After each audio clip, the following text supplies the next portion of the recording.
నెల్లూరు ప్రజలకు good news. అత్యాధునిక పరికరాలతో ఆర్థో సేవలు ఇప్పుడు మన కోసం మన నెల్లూరులో. డాక్టర్ షేక్ నవాజ్ షరీఫ్ గారిచే అరిగిన కీళ్లకు కీళ్ల మార్పిడి, వెన్నెముక సమస్యలకు చికిత్స, విరిగిన ఎముకలకు పిండికట్టు మరియు అత్యాధునిక పరికరాలతో చికిత్స, మరియు డాక్టర్ టి మధులేఖ గారిచే బీపీ, షుగర్, ఆస్తమా, ఆయాసం, మలేరియా, డెంగ్యూ వంటి అన్ని రోగాలకు అత్యాధునిక చికిత్స అందించబడును. డాక్టర్ ఎం లక్ష్మీ ప్రసన్నారెడ్డి గారు అందించు వైద్య సేవలు విష జ్వరాలు, న్యూమోనియా, వాంతులు, విరోచనాలు, జలుబు, దగ్గు, ఆస్తమా, ఆకలి మందగించుట మరియు పురిటి పిల్లలను చూడబడును. 7013809996. నీ వైసీపీ పార్టీ వచ్చిన తర్వాతే అసెంబ్లీలో బయట అన్నిట్లో కూడా ఈ టెలిఫోన్లో ఈ వాట్సాప్లో అన్నిట్లో బూతులంటూ వచ్చిందంటే నువ్వు ముఖ్యమంత్రి అయిన తర్వాతే. మరి నువ్వేదో పెద్ద పతిత అయినట్టు కొన్ని పేర్లు చదివావు. వీళ్ళందరి మీద అక్రమాల కేసులు పెట్టారు అని చెప్పి అడిగారు. మొదటగా నెల్లూరు నుంచి వద్దాం. లెవన్ రెడ్డి ఆయన తరఫున దమ్ము ధైర్యం ఉంటే ఇక్కడ ఉన్నటువంటి నాయకులు వస్తే, ధైర్యం ఉంటే మీ ఇళ్ళకి రమ్మన్నా వస్తా, లేకుంటే ఎక్కడ ప్రజా సమక్షంలో మాట్లాడమన్నా మాట్లాడతా. నెల్లూరు జిల్లా కానించి ఎత్తుకుంటే నెల్లూరు జిల్లాలో కావలి, సర్వేపల్లి, నెల్లూరు టౌన్, కందుకూరులో నా మీద దాదాపు 64 కేసులు పెట్టారు. ఈ రాష్ట్రంలో మొట్టమొదటిగా 64 కేసులు ఉన్న ఏకైక వ్యక్తి నేను ఒక్కడనే. ఎక్కువ కేసులు అవార్డు అయితే ఉంది నాకు. మరి ఏం తప్పు చేసే పెట్టావు? నేనేం రౌడిజం చేశానా? ఎవరైనా అమ్మాయిలను ఏమైనా కామెంట్ చేశానా? ఎవరైనా చంపేదానికి ప్రయత్నించారా? లేకుంటే ఎవరైనా కొట్టేనా? ఏమీ లేదే. సిగ్గులేదే జగన్మోహన్ రెడ్డి నీకు, నీ పార్టీకి. కరోనాలో మా సొంత డబ్బులతో టౌన్ అంతా పంచాం. ఎన్టీఆర్ నగర్లో కూరగాయలు వస్తుంటే మా డబ్బులు,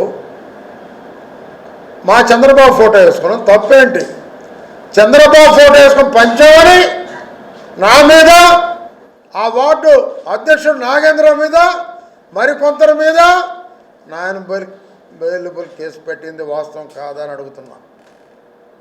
అదే రకంగా అనేక మంది కార్యకర్తల మీద ప్రతి ధర్నాలో ప్రతి కేసులు పెట్టింది నీ ప్రభుత్వం కాదని అడుగుతున్నా.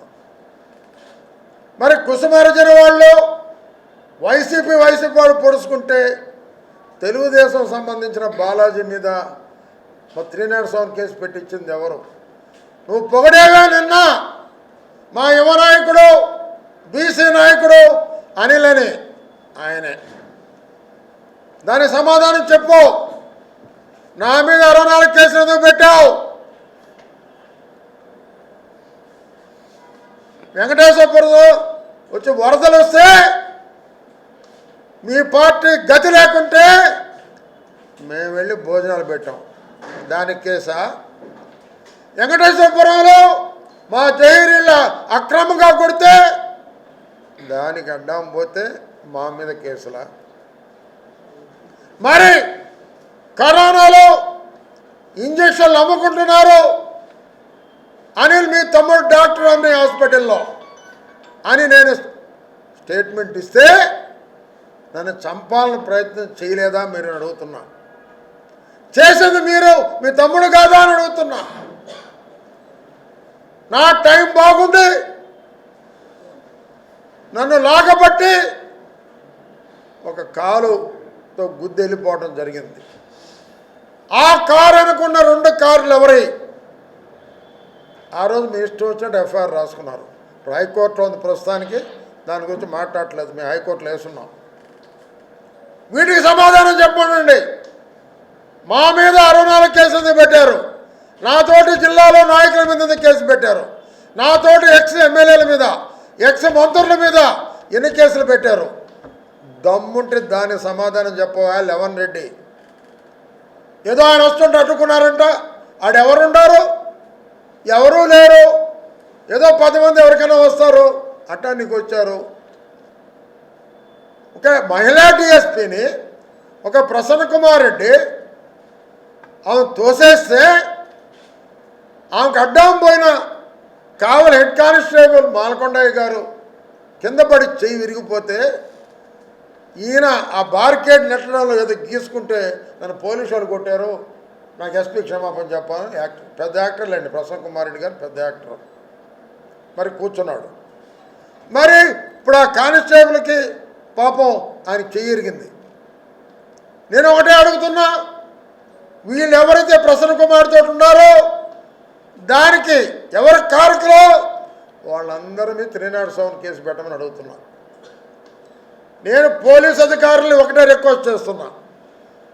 నాకు పోలీస్ అంటే అభిమానం, నేను పోరాటాలు చేశా, నేను కూడా పోలీసు మీద తిరగబడ్డా.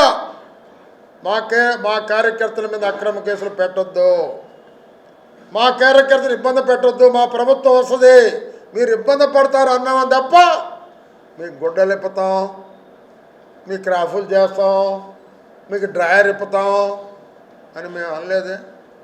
మరి పుండే అధికారులంట రిటైర్డ్ అయిపోతారేమో, 7 సముద్రాల తర్వాత ఉన్న లాక్కొని వస్తాయంట. లెవన్ రెడ్డి, నీ పార్టీ ఇప్పుడు 7 సముద్రాల తర్వాత ఉంది.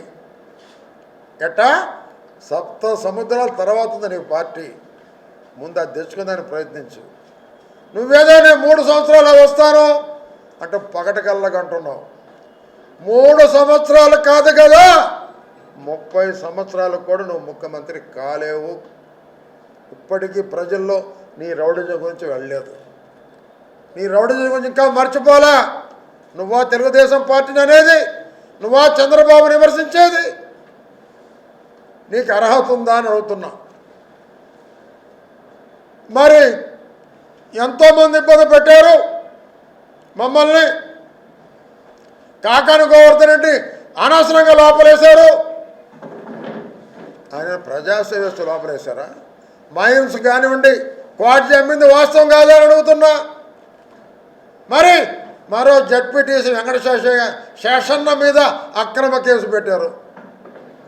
అరే నాయన జగన్, వాడు ఉద్యోగం ఇప్పిస్తాను ఒక అమ్మాయిని తిప్పుకొని ఏం చేశాడో డాక్టర్ సర్టిఫికేట్ ఇచ్చారు, ప్రూఫ్ అయింది, జైలుకు పోయాడు. అది కూడా నువ్వు సమర్థిస్తున్నావు అంటే మరి నువ్వేంటి? అసలు నువ్వు ఏ పదవి చేసావు? నువ్వు రాజకీయాలకే పనికిరావని చెప్పి నేను అడుగుతున్నా.